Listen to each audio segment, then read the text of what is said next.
Hello hello! Je reviens pour notre fameuse petite vidéo. D'abord, j'espère que pour vous le confinement se passe super bien, que vos proches vont bien. Moi mes proches ça va, Dieu merci, j'espère que ça va continuer comme ça. Alors revenons à nos moutons. Aujourd'hui, le modèle qui a été sélectionné par vous, c'est la petite jupe. Donc je vais vous faire tout de suite un petit tuto sur cette fameuse jupe évasée. Je vous ai trouvé le tuto le plus simple, le plus rapide, le plus efficace pour les débutants. On y va, c'est parti! N'oubliez pas de vous abonner, de aimer et de laisser des commentaires. Je ne fais pas la jupe pour moi, mais je vous montre. Vous prenez la longueur de la jupe et vous prenez votre tour de taille. C'est tout! Vous aurez aussi besoin de fil, de ciseaux et d'une aiguille. Alors moi, comme je vais en faire deux pour faciliter les choses, je vais prendre directement 2,40 m sur 1 m.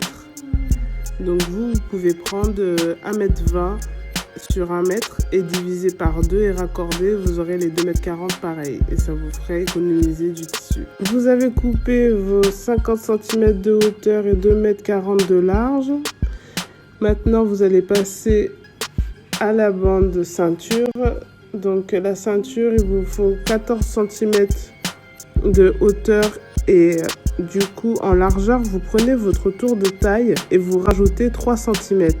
Moi, j'ai pris sur une taille 38 qui donne 67 cm et donc plus 3 cm, 70. Nous allons enfiler notre aiguille pour faire des fronces sur le haut de la jupe. Pliez votre fil en deux et passez-le dans le chat. Votre fil est doublé et plus épais et plus résistant. Pour faire vos fronces, 1 mètre de fil sera suffisant.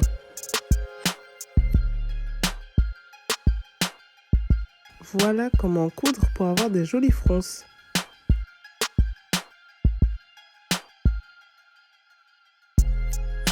On pique et puis on tire le fil. Et ça nous fait nos fronces.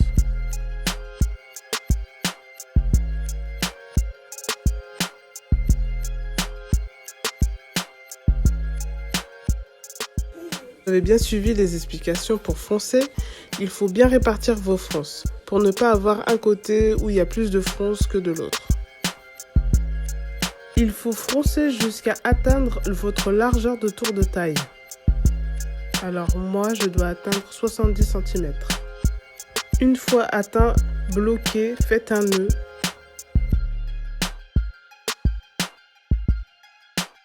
Passons à la suite. Vous allez prendre votre ceinture pour venir l'épingler sur le haut de la jupe. Endroit contre endroit, bien sûr. Comme mon tissu, l'endroit comme l'envers se ressemble, moi j'ai gardé l'étiquette qu'ils mettent sur l'endroit dessus. Donc si vous avez une étiquette, gardez-la jusqu'à la fin, enlevez-la qu'à la fin.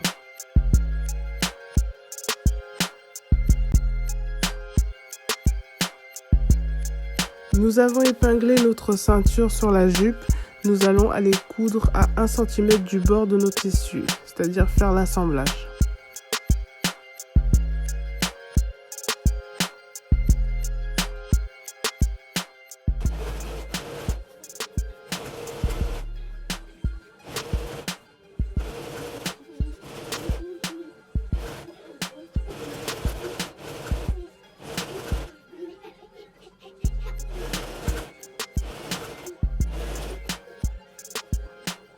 Une fois que l'assemblage est fait, vous pouvez enlever votre fil de fronce s'il est apparent. S'il n'est pas apparent, c'est pas obligatoire, vous pouvez le laisser. Alors pour cette étape, j'ai une mauvaise habitude, alors ne me suivez pas, mais moi je vous conseille de prendre le fer à repasser pour marquer les 1 cm que vous allez plier là, sur tout le long, comme ça sera plus net. Maintenant que c'est plié, nous allons épingler aussi la ceinture à l'intérieur au niveau de la couture de 1 cm qu'on a fait pour refermer la ceinture. Et nous allons coudre à 0,5 cm, c'est-à-dire 5 mm, du bord de la ceinture intérieure. Les bords de la ceinture doivent être bien en face.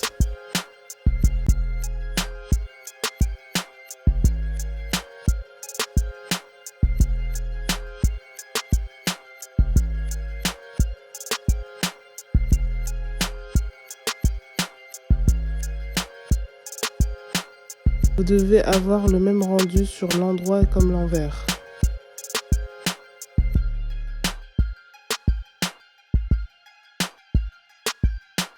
Maintenant, vous avez monté votre ceinture. Vous allez piquer les bords de la jupe, les deux côtés, en les repliant à 5 mm à l'intérieur et faire un point zigzag. Votre jupe est presque finie. C'est une solution quand on n'a pas de surfileuse. Maintenant, il vous faut assembler le dos en laissant une ouverture pour la fermeture. Donc, pour la fermeture, à partir du haut, vous allez descendre jusqu'à 22 cm et vous allez marquer d'une épingle. Et les 22 cm, ça sera notre ouverture pour la fermeture. Et à partir de l'épingle, vous allez pouvoir coudre à 1 cm du bord jusqu'en bas pour fermer la jupe.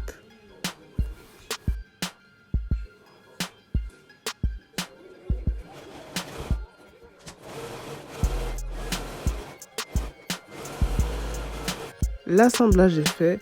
Ouvrez votre couture au fer pour avoir un plus joli rendu. Moi, j'aime faire le repassage tout à la fin. Alors qu'en vrai, faire par étapes, c'est mieux, mais moi, je préfère le faire tout à la fin. On passe au bas de la jupe. Faites un ourlet de 1 cm sur 1 cm. Épinglez sur tout le tour de la jupe.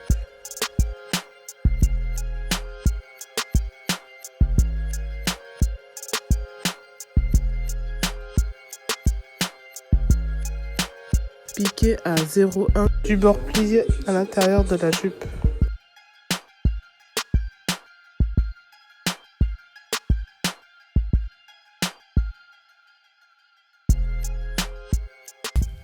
Enfin le final pour le montage de la fermeture. C'est comme vous faites endroit contre endroit avec le tissu. Là c'est endroit contre endroit avec la fermeture et le tissu. Une fois que c'est placé comme ça, vous pouvez épingler votre fermeture. Et vous allez coudre le plus près possible de la fermeture, quoi. De la raille. De chaque côté. Pareil, il faut que vous coïncidez bien vos motifs, la ceinture surtout, qu'elle soit bien en face de l'autre bord de ceinture et que les autres motifs se suivent. Sinon, vous allez avoir un décalage sur votre fermeture et ce ne sera pas joli. Voilà, votre jupe est terminée.